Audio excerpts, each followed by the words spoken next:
He left me for his secretary and planned a wedding like I didn't exist. But when I walked into that ceremony holding a velvet box filled with the ashes of our loyalty, and the national convoy rolled up behind me, they finally realized who I was.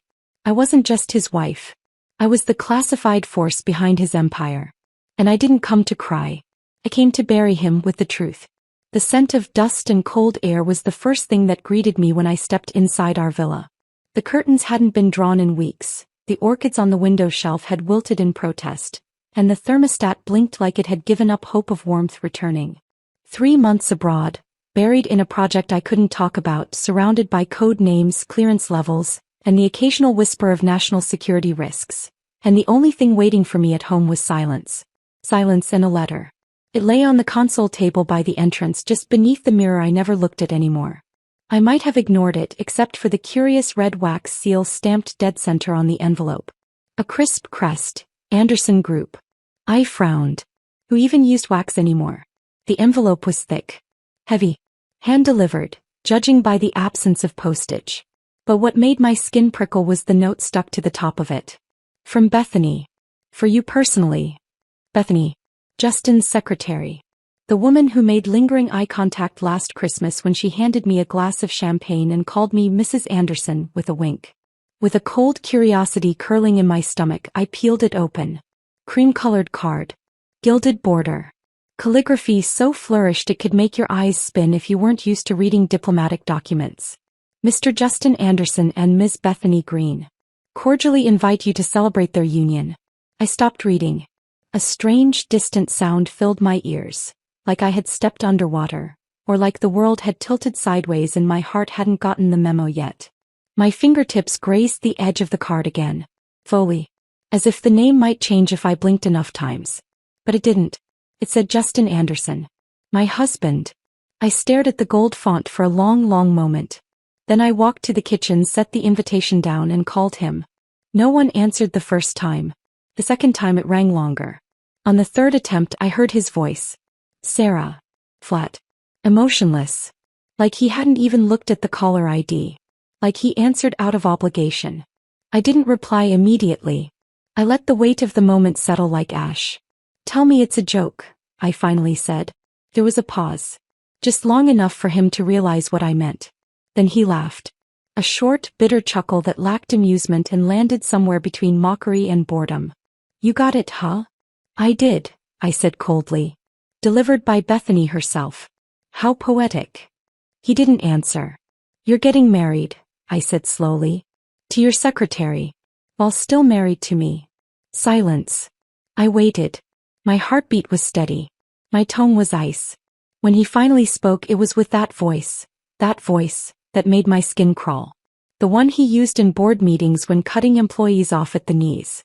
Sarah, he said, voice flat, I don't know what kind of life you've been playing at for the last few years, but let's not pretend you're surprised. I'm not surprised, I said. I'm insulted. That makes 2 of us. I didn't flinch. He continued, you're never around. I come home to an empty house, and when you are here you're on your laptop or some midnight flight to a country you can't talk about. You live in secrets, Sarah.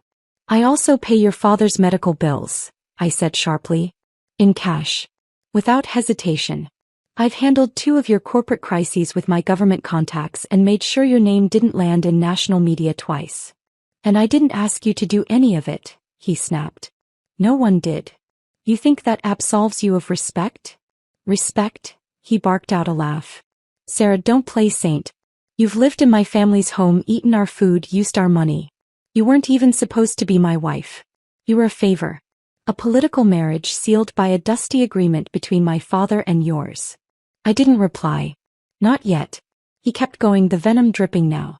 You think just because you wear a government badge and fly on jets I paid for that you're untouchable? I'm not the one committing adultery. You're not the one who matters. That was the last line. The one that burned. Still, I didn't let my voice crack. I see, I said, voice steady. So this is what it's come to. You always thought you were too good for this family, he spat. Floating around the world like some glorified paper pusher. At least Bethany's real. He's here. She wants to build something. She wants to steal what someone else built. She's giving me a child. The silence that followed was thunderous. I inhaled slowly. You have a child with her. His tone didn't change. We have a future. A real one. You could have told me, I said. Like a man. I don't owe you that. I let the phone drop slightly, lowering the volume. I didn't need to hear him scream. I just needed to let him run out of steam. You've always been nothing more than a shadow in this house, he ranted. We barely see each other. You want to act like you're shocked? Please. Who knows who you've been seeing on those little disappearances of yours? You really think that's what this is about? I think you like the power. The pity. Being Mrs. Anderson gave you status. But guess what? You're not even relevant anymore. I smiled, faint and unreadable as I stepped into the hallway. You sound angry, I said. Of course I'm angry. You're calling me days before the biggest moment of my life and throwing a tantrum. I haven't even started. His voice dropped to a sneer. Threaten me again and I'll make sure. You'll what? I cut in, voice deadly calm. Have your mistress drop off the next wedding invitation with my name scratched out in red ink? He fell quiet. I continued. You're getting married. That's your choice. But let me be very clear. We are still legally married, Justin. And this little PR fairy tale you've cooked up comes with consequences. Adultery isn't a private matter, not when it involves corporate shares, inheritance clauses, and the Anderson brand image. You're bluffing. Am I? There was a pause. I could hear the faint clinking of glass in the background, the sound of him pacing. Probably in his office. Probably still smug. But beneath that I caught it. Hesitation. Then came the final blow. Sarah, he said, voice hard, you are nothing. Nothing but a face my father took pity on. If he hadn't insisted, I would have had a real wife by now. A woman who actually gave a damn about me. Something cracked in my chest, but it wasn't heartbreak. It was the last thread of tolerance snapping free. You're right, I said softly. He paused. What? You're right, I repeated, voice silk-wrapped steel. You should have had someone else. Someone who matches your level of intelligence, ambition, and moral bankruptcy. You think you're clever, don't you? He growled. No, Justin, I said with a faint laugh. I don't think I'm clever. I know I'm patient. That's far more dangerous. And then, in the most casual tone I could manage. Enjoy your wedding. I'll send a gift.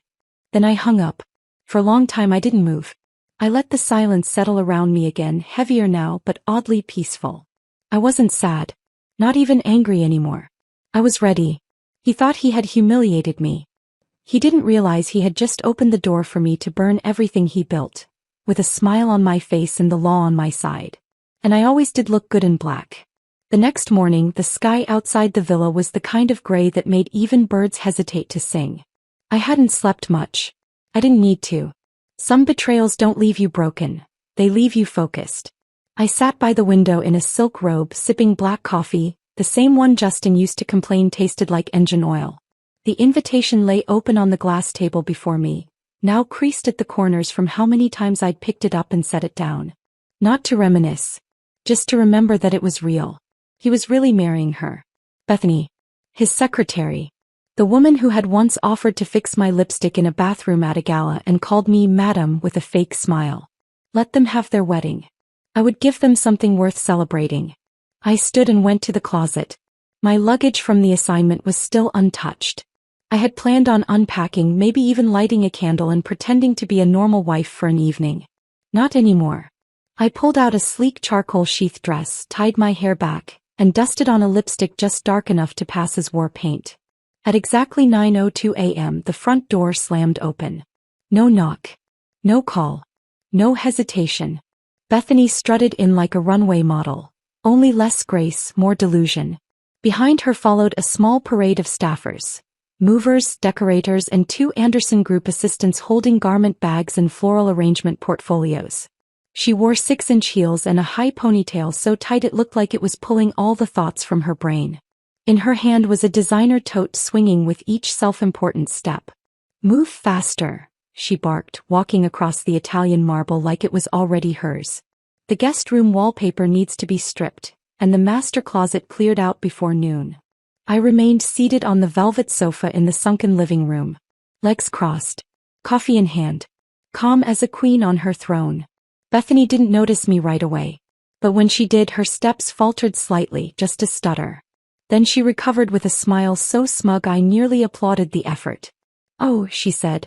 "You're still here." I took a slow sip of coffee before answering. "I live here." "You?" She laughed. "Not for long, darling." I set the cup down on its saucer with surgical precision. "What do you think you're doing?" I asked, voice like silk covering barbed wire. Bethany didn't respond immediately. Instead, she reached into her tote and pulled out a forest green document folder. With exaggerated flair, she flipped it open and waved a glossy title page in my direction. "See this," she cooed. "Justin officially transferred ownership of the villa. It's in my name now." She beamed as if she had just cured cancer. "This is my house, Sarah. I'll move in as I please. You can finish your coffee, pack a bag, and be out in 20. I stood slowly, the hem of my dress falling smooth as water around me. I approached her until there were only inches between us. "You didn't even wait for the ink to dry," I murmured. "Desperate much?" Bethany blinked, but only once. She tilted her head and smiled wider. "I waited long enough. I chose this villa myself, you know. Years ago. The only reason you ever lived here was because I let you." That made me laugh, soft, sardonic, and entirely unbothered. "You let me?" I echoed. "I've been patient," she went on. "Justin and I were meant to be. You were the mistake." "Bethany," I said, turning slightly to face the window. "Tell me something." She folded her arms. "What? How long have you been watching my husband like a hawk in heat?" Her smug expression flickered. "You think I'm ashamed?" she said proudly. "You were never really his type. You're too uptight. Too cold." "No," I replied thoughtfully, "just too smart to fall for cheap perfume and company email flirts." Bethany took a step forward, voice sharpening. "You still don't get it, do you? He chose me." I stared at her for a long beat, then leaned in ever so slightly and whispered, "Then why does it feel like you're still fighting for him?" Her cheeks flushed. Before she could respond, one of the decorators called out from the hallway. "Ma'am, where should we hang the custom initials?" "Anywhere but here," I answered for her. Bethany turned on me. "Excuse me." "You heard me," I said, calm and flat. "You may have the deed, but I'm still Justin Anderson's legal wife. That makes this intrusion questionable. At best." Bethany's nose flared. "You're clinging." "No, dear. I'm calculating." I walked past her and stood by the staircase. "Do you know what this villa cost?" I asked, turning slightly to face her again. "Not just in money. I'm talking about reputation. Time. Compromise." Bethany rolled her eyes. "Spare me the sob story." "I'm not telling it for sympathy," I said, walking down the first step.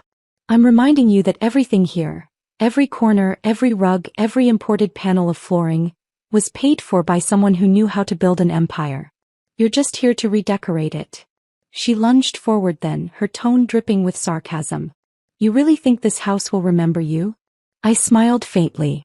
"I don't need it to." "You will." Just then my phone buzzed on the coffee table. I walked back to it without hurrying, picked it up and glanced at the screen. A text from an unknown number. "I heard what happened. Do you want me to intervene?" I didn't reply. "Not yet." Bethany followed me like a fly drawn to light. "Still playing queen? You really are delusional." I turned back to her, sliding my phone into my clutch. "Bethany." She raised a brow. "Enjoy the housewarming. I'd offer you a candle, but you and Justin already burned down anything worth salvaging." I walked out of the living room, leaving her standing there with her folder and false confidence. Flashback. 3 years earlier.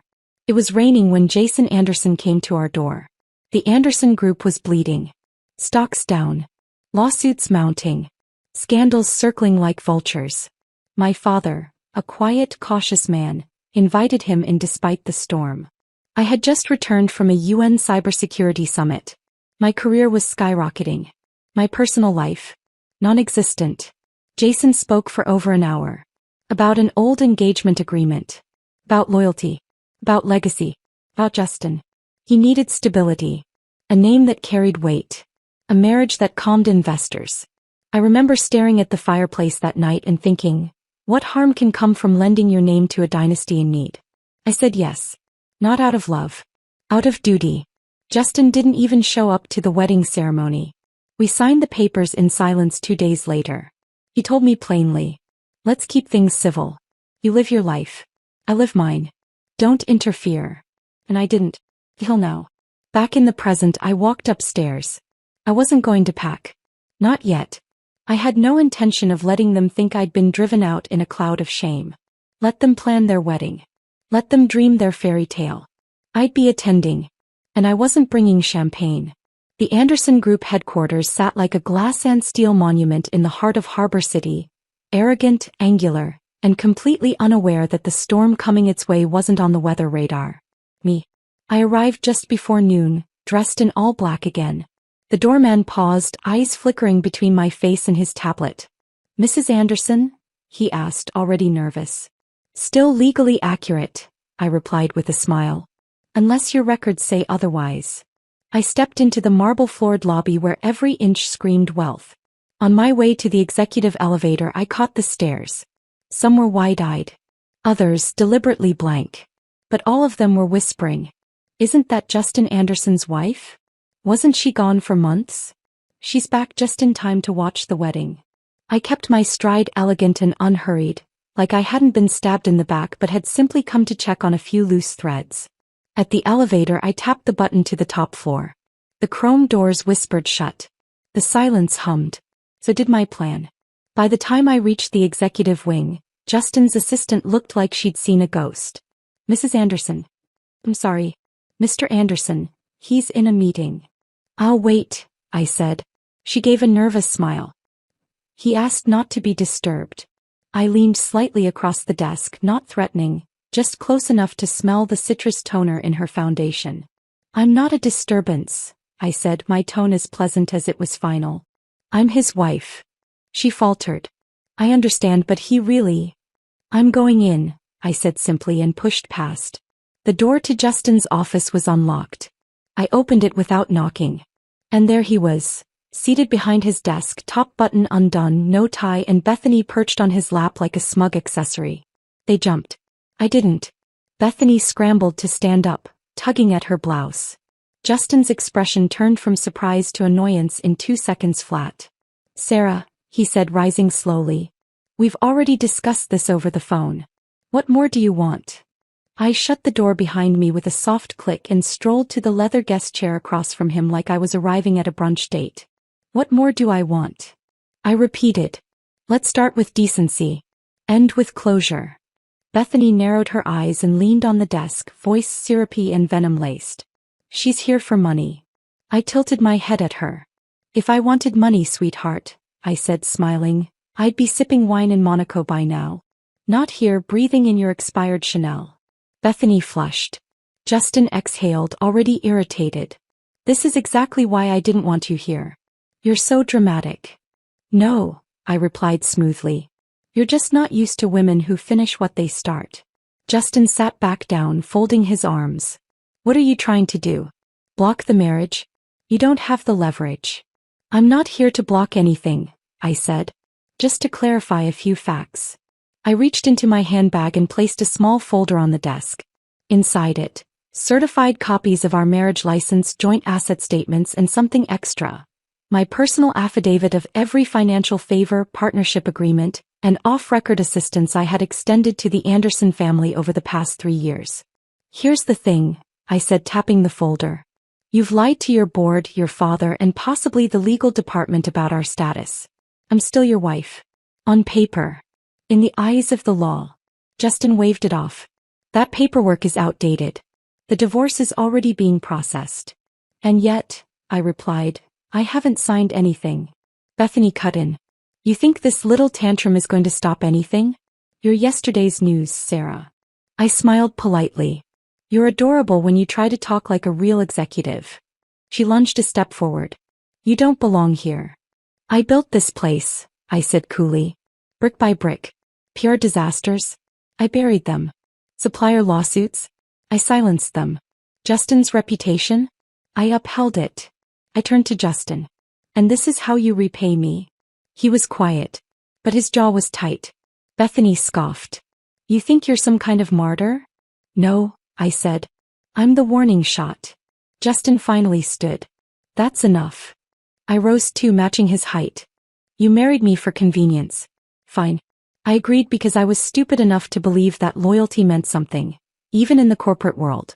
But cheating on your wife, transferring joint property to your mistress, and planning a public wedding while still legally married? That's more than immoral. It's illegal. Justin stepped closer. You wouldn't dare drag this to court. I smiled. Try me.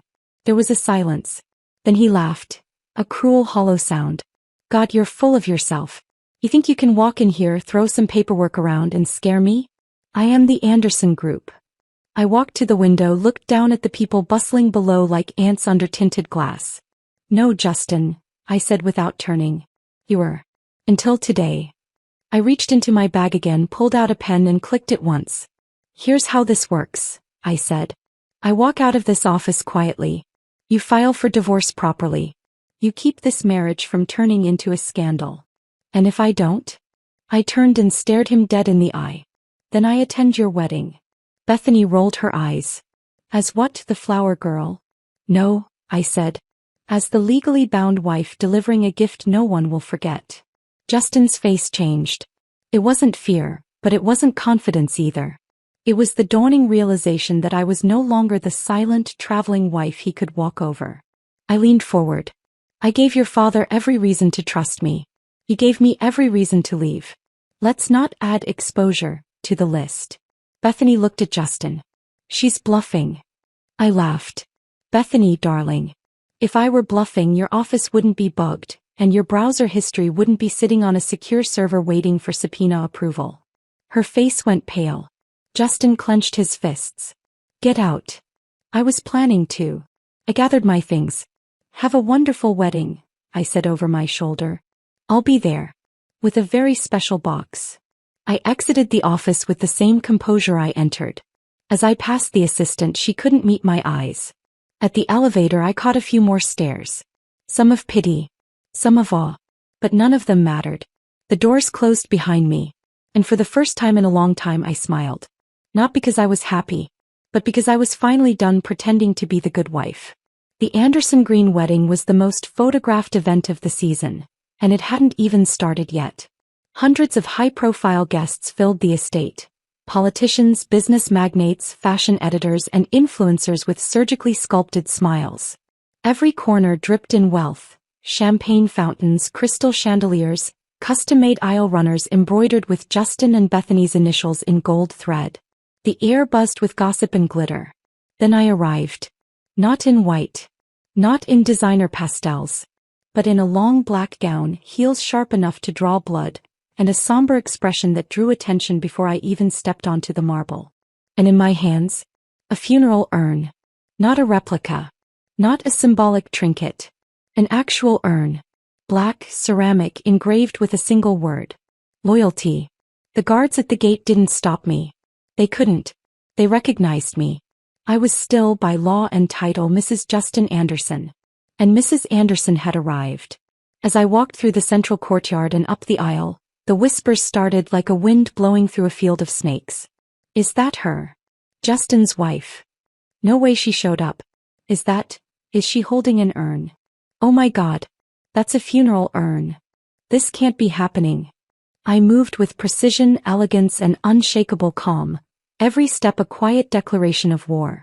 At the altar stood Bethany, dressed in a gown that cost more than some small businesses. Her hands were clasped in front of her as she smiled and greeted guests, until she saw me.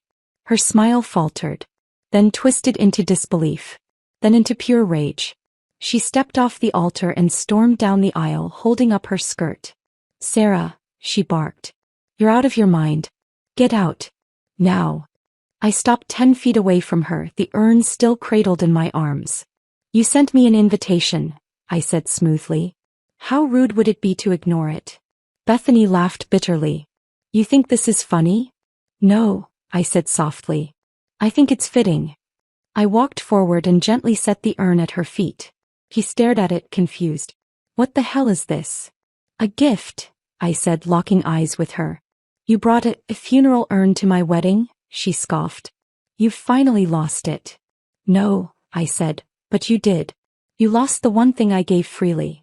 I nodded toward the urn. This is what's left of my loyalty.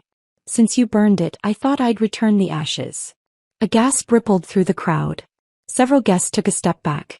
Phones began to lift, silently filming. Bethany's face turned beet red. You psychotic bee.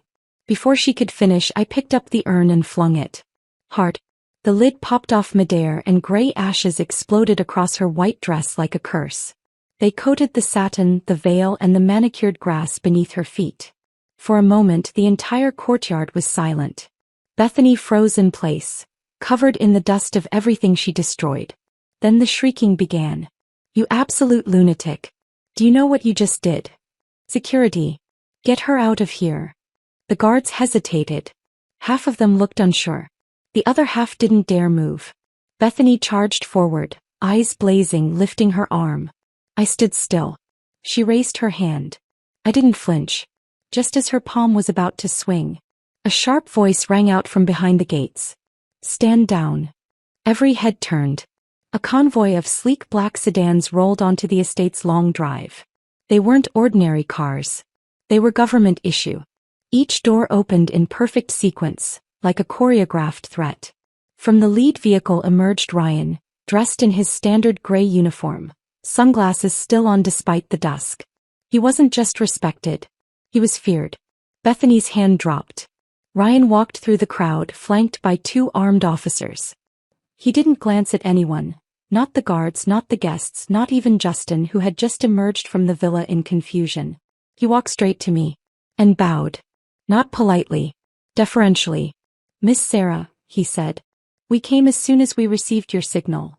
Gasps scattered like dominoes. He called her Miss Sarah? Isn't that Ryan Carter? The Deputy Defense Director. Why is he here?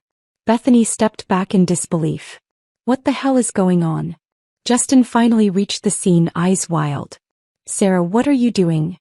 Ryan ignored them both. Do you need extraction? I shook my head. Not yet.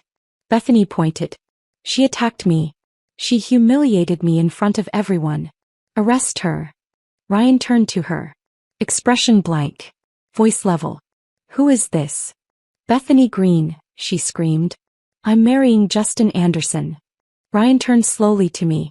She attempted physical assault? I nodded once. Raised her hand to me in front of witnesses. Ryan gave a short nod. Understood. He looked to his officers. Secure the perimeter. Do not allow anyone to leave without clearance. Await further orders. Bethany's eyes widened in horror. What does that mean? Ryan turned back to me. We'll wait on your word. I smiled faintly and looked out across the crowd, silent, stunned, and beginning to buzz with theories. My job here was done. For now. Bethany was still struggling against the officers as the guests stood frozen, half of them staring at me, the other half pretending to check their phones to mask the discomfort. Ryan hadn't moved from my side. Bethany, her wedding gown smeared with gray ash, pointed a trembling hand at me. You can't arrest me. This is insane. I'm marrying into the Anderson family. Ryan didn't even blink. Correction, he said. You were attempting to marry into the Anderson family. As of now, you're being detained as a suspected infiltrator. The words struck like lightning. Gasps. Murmurs. Shocked silence. Did he say, infiltrator? Is this a setup? Who the hell is Sarah? The crowd shifted uncomfortably, unsure whether they were guests at a wedding or witnesses to a state operation. Bethany's shrill voice cracked. You can't do this. Justin, say something. Justin stood stiffly near the altar, his jaw clenched so tightly he looked like he might crack a molar. His gaze flicked from Bethany to me to the men in tactical uniforms and back again. This is a misunderstanding, he finally blurted. She's just my secretary. She doesn't even have access to sensitive. Mr. Anderson, Ryan said calmly, I suggest you remain silent unless you'd like to add obstruction to your name. Justin flinched. A beat later, the voice that cut through the stunned air was one no one expected. Stop everything. Heads turned again as a sharp, authoritative voice approached from the main entrance. Jason Anderson. He walked in with barely concealed rage in his posture, his cane tapping furiously against the polished stone floor. His face was pale, but his eyes, those sharp, calculating eyes, burned with disbelief and fury. He stormed through the crowd, pushing past socialites and corporate allies like they were furniture. When he reached the circle of tension, me, Ryan, Bethany, and Justin, he didn't look at his son first. He looked at me. And bowed. Silent. The crowd went dead silent.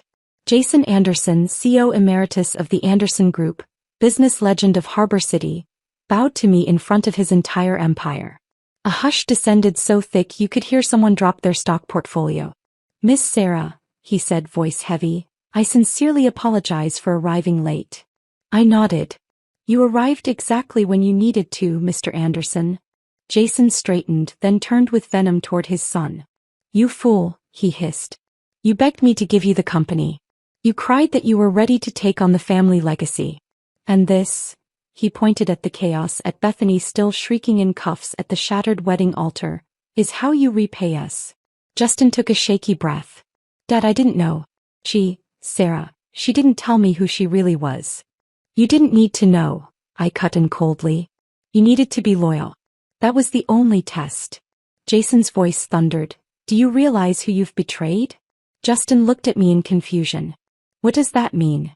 I turned to the crowd, those still in their seats, others now standing behind hedges and pillars, watching as if history was being written on marble. I took a deep breath and let my voice ring clear. "You all know me as Sarah Anderson. A quiet wife. A project manager. A woman who traveled too much and spoke too little." Several guests nodded faintly, unsure where this was going. "What most of you don't know," I continued, "is that for the past 7 years, I've been the lead director of a classified national security program, operating across 3 continents and under 5 different governments. My badge outranks your CEO's business card, your stock portfolios, and your family legacies." Gasps erupted. "She's government? She's the director? The project that saved the tech sector during the cyber war last year, wasn't that?" I smiled faintly. "The very project that stopped Harbor City from economic collapse last quarter?" I said. "That redirected federal funding and international trade privileges to one major beneficiary?" I looked directly at Justin. "The Anderson Group." Justin's face turned ashen. Jason Anderson dropped his cane. The guests finally understood. She made the Anderson Group what it is today. That rise in stock value last year wasn't luck. She protected them, funded them, pulled strings for them. I stepped forward, slow and controlled. "You all thought I was just a discarded wife. Just another woman scorned." I looked down at Bethany, who had finally gone quiet in the cuffs. "But I was the engine. The firewall. The shadow in every boardroom keeping your company from burning to the ground." Jason turned to Justin. "You betrayed that," he said, voice hoarse. "You betrayed the one person who made this empire unbreakable?" Justin's mouth opened, but no sound came out. Jason took a step forward and spoke with finality. "I, Jason Anderson, no longer recognize Justin Anderson as my son." A collective gasp.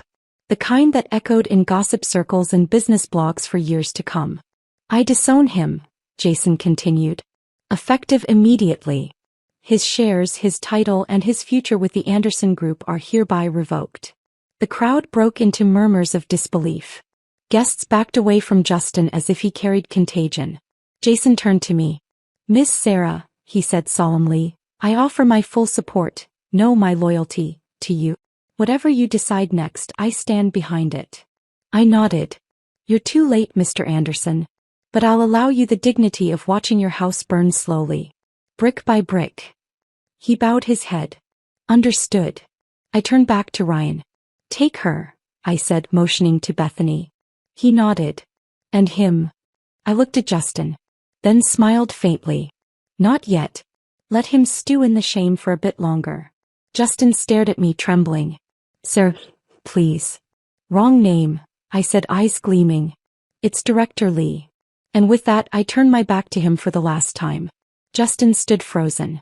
His tailored tuxedo, custom designed for what was supposed to be his grand debut as Harbor City's elite groom, now looked laughably oversized. He wasn't the picture of success anymore. He was a man stripped of protection, of pride, and of power. And the guests knew it. They watched from every corner of the estate, Silent, blinking, recording. Some held their breaths. Others filmed discreetly. Every person knew instinctively that they were witnessing the collapse of a legacy. Jason Anderson had just disowned his only son. And I, Sarah Lee, was still standing tall, unbothered in heels that didn't so much click as strike.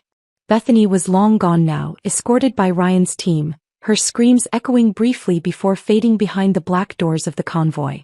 I should have walked away then. But Justin had one last gasp of arrogance left in him. Is that it then? He snapped suddenly, stepping toward me. You've destroyed my wedding. Humiliated my fiancé. Stolen my family. Is this what you wanted, Sarah? A scene. I turned slowly. He was shaking, but not from fear, from rage and disbelief. From the realization that everything he thought he controlled had never been his in the first place.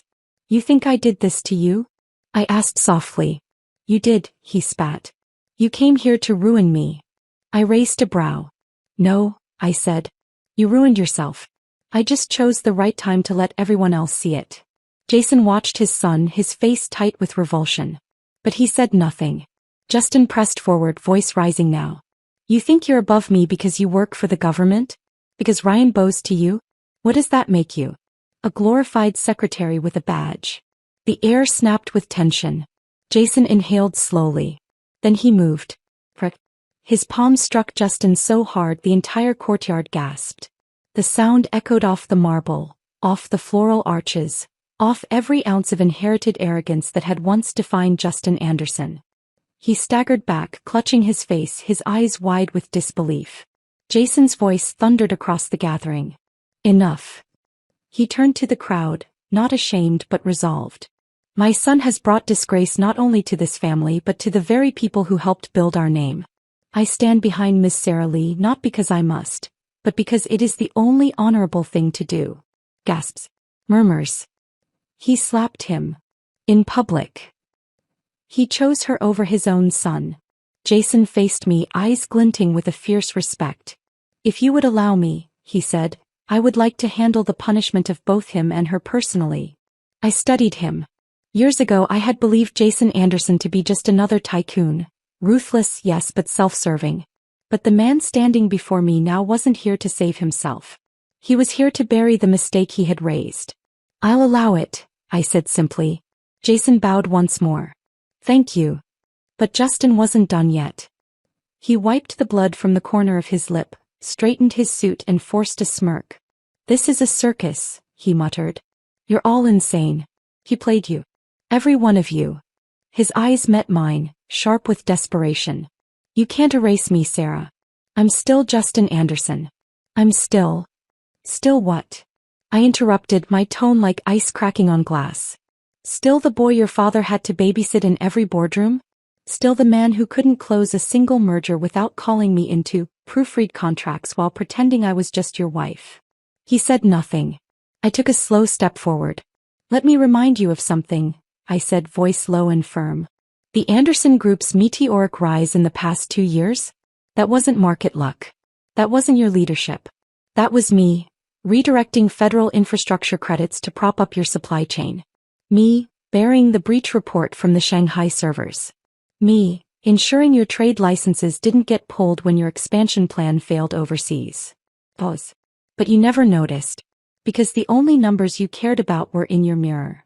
The crowd was silent again. And Justin? He was finally listening. Enjoy whatever name you have left, Justin, I said. Because the next time I speak it, it'll be in a courtroom. He opened his mouth, but Jason's voice cut in like a blade. You will not speak another word. Justin turned to his father, shocked. Dad. Jason raised a hand. If you value what little dignity you have left, walk away. Now. There was a long, painful silence. Then Justin did something I never thought I'd see. He bowed his head. And stepped back. Like a scolded child in front of his headmaster. The guests began murmuring again. A few started to leave. Others stood stunned, their glasses still full, their wedding programs crumpled in forgotten fists. I turned to Ryan. We're done here. Ryan nodded. Vehicles are standing by. Do you want escort? No, I said. I'll walk. The path back through the estate was longer now, more open. No one dared stand in my way. Some nodded. Others simply stepped aside. I passed the altar, the one they'd built for Bethany, and paused. The floral arrangement was still intact.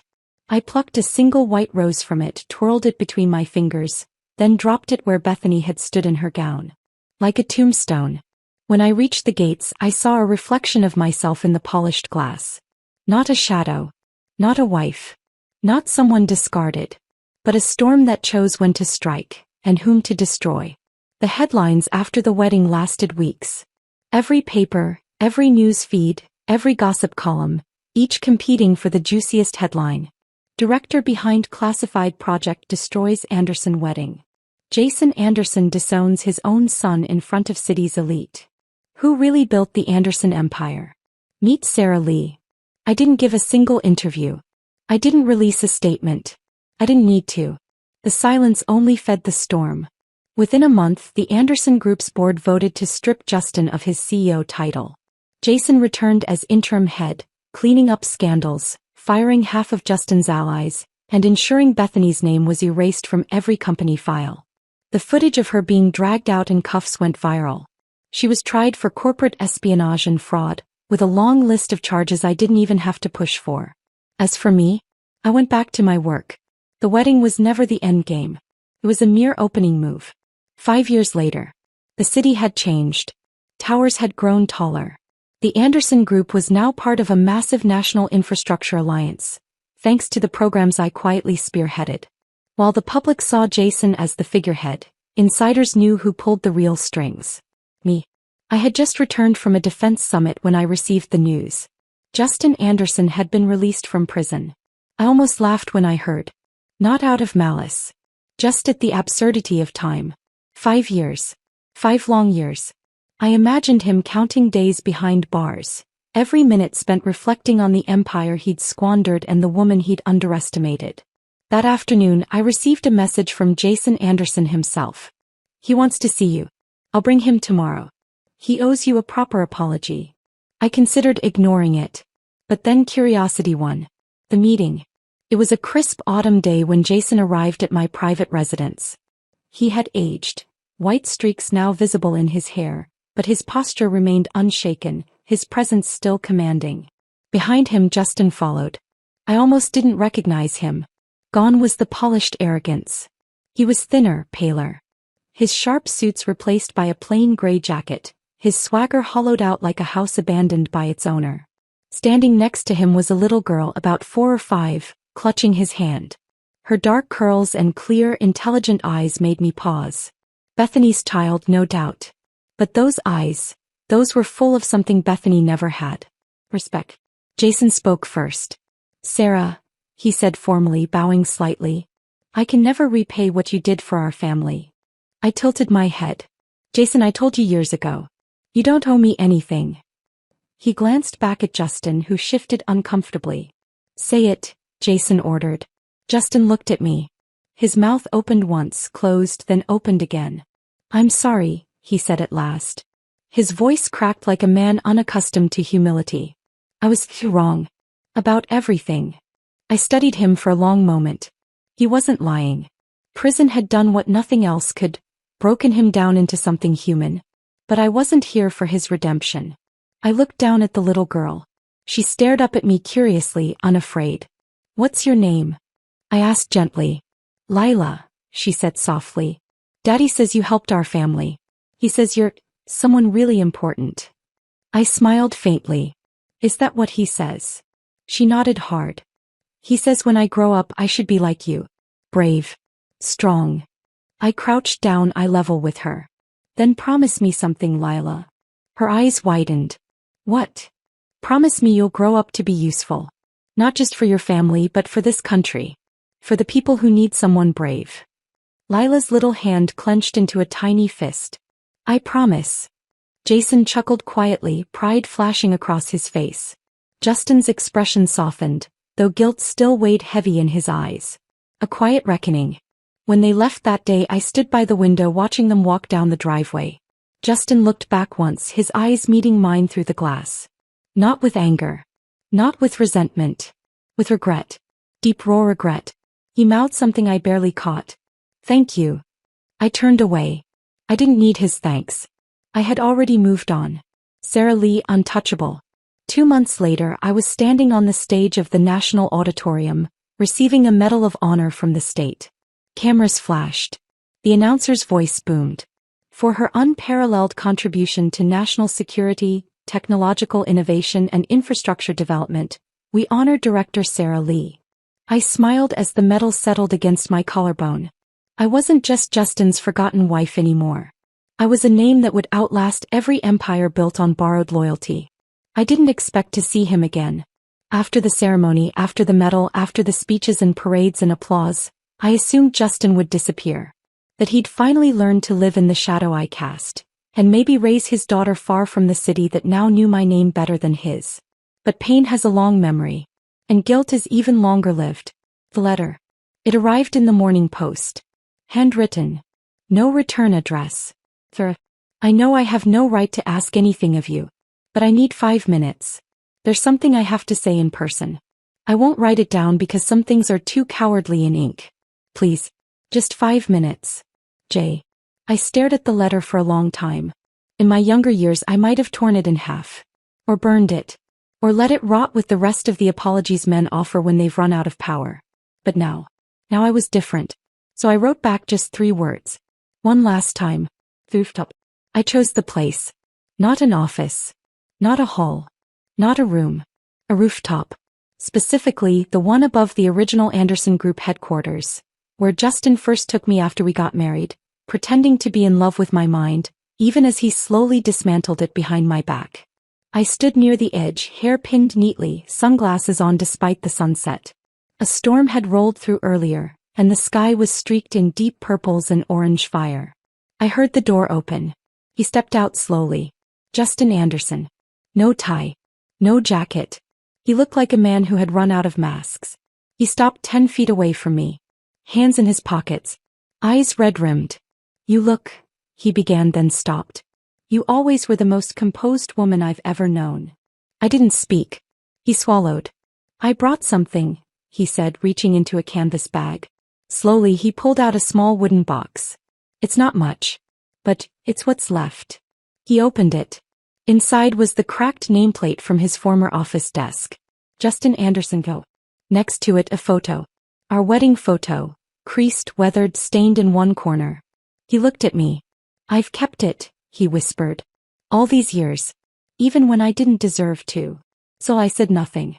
He stepped forward slowly. His voice shook. Sarah, I know it's far too late to ask for anything. But I need you to hear me.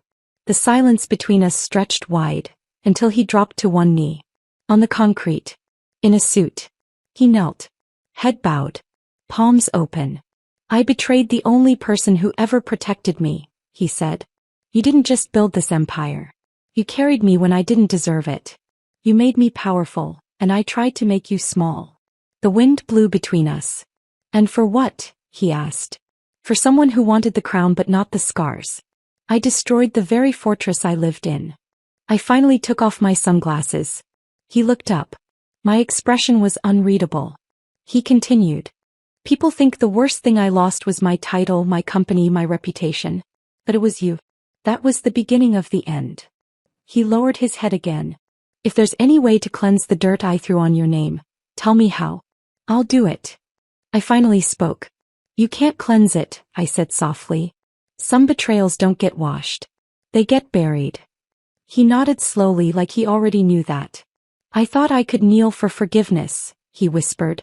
But you don't owe me even that much, do you? No, I said. I don't. He stayed there, unmoving. And for a strange moment I pitied him. Not because I missed him, but because I realized he would never know peace the way I did.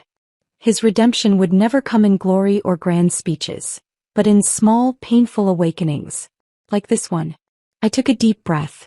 I don't hate you, Justin, I said. You're not worth hate. I simply moved past you. He blinked. Do you ever think of what we were? I smiled faintly. I think of who I became after you. I stepped past him. He remained kneeling. I reached the door and paused. I hope you become a better father than you ever were a husband, I said, not turning back. For Lila's sake. And yours. Then I walked down the stairs, heels echoing, steps steady, heart light. The aftermath.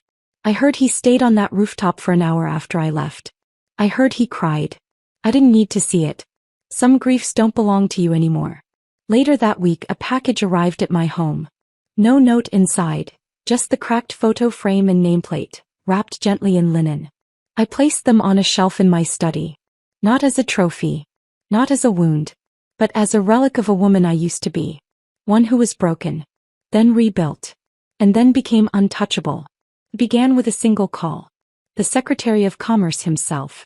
He didn't ask for a meeting. He requested an audience. Director Lee, the Federal Committee is forming a new global innovation coalition. They'd like you to lead the North American arm. There's no application. It's yours if you say yes. I didn't respond right away. Not out of hesitation but because I knew what came next. Within a week, 6 other calls came through. Tokyo, London, Geneva, Berlin, Silicon Valley, Tel Aviv. Each offering me something others spent lifetimes chasing. Autonomy. Influence. Leggy. The Sara Lee division. It launched 3 months later. An international tech intelligence and infrastructure branch. Named not after a corporation, not after a country, but after a woman. The Lee Initiative for Global Integrity. People called it the Lee Division. Some nicknamed it the Sara Lee Global. It became the gold standard in hybrid innovation, defense-grade security systems, AI ethical frameworks, environmental tech and satellite-level communications that even major nations scrambled to license.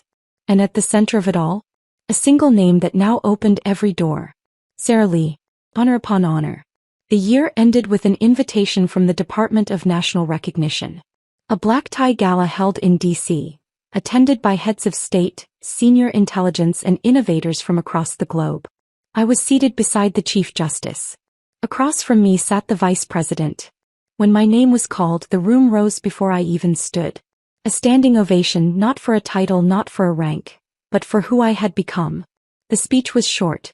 Sara Lee is the rarest kind of force, quiet in the wings, unstoppable in the storm. When others demanded credit, she delivered outcomes. When power tried to contain her, she built her own infrastructure. When I stepped onto the stage to receive the National Medallion for Global Strategic Excellence, the audience didn't just clap. They saluted. Justin Anderson watching. Later that month, I learned from a source that Justin had seen the broadcast. He didn't comment. But a neighbor of his told the press he sat on his porch the entire evening, watching the rerun with his daughter curled beside him. Is she really that famous, Daddy? No, he whispered. She's not famous. She's powerful. Lila's letter. Not long after the gala, I received a small envelope in the mail. No signature. Just a child's scrawl on the front. Inside was a carefully folded drawing. Me in a navy suit standing in front of satellites and flowers, with a small girl holding my hand. Underneath it. When I grow up, I want to be just like you, Lila. I pinned it to the board above my desk, next to my classified charts, my award and the framed medal from the state. Of all the honors I had received, that one meant the most. Because power isn't just about recognition. It's about influence that lasts beyond your own lifetime. An unexpected visit. Jason Anderson visited one final time. He brought an antique bottle of wine and a file folder. I've rewritten the Anderson Group's charter, he said. A portion of the trust and all international affairs now report directly to SLG. I've made sure no one can ever erase your contributions again. I raised a brow. Are you seeking forgiveness or permission? He smiled faintly. Neither. Just trying to die with a clear conscience. He looked around the glass-walled office that oversaw 4 continents. Everything this company became was because of you, he said. And when history writes its pages, I want your name printed in ink, not as a footnote. The interview I finally gave. 2 weeks later, I sat down for my first and only televised interview. The world had waited years to hear me speak. The host leaned in. Sara, when did you first realize how powerful you had become? I smiled slowly. When I no longer needed to speak to be heard. When rooms went quiet when I entered. When people stopped asking for proof and started asking for partnership. She hesitated, then asked, Do you have any regrets? I paused. No, I said. Only lessons. Then she leaned in again. And what would you say to the woman watching this, who's been forgotten, underestimated, or pushed aside? I didn't hesitate. Let them forget you. Let them discard you. Let them walk over your silence.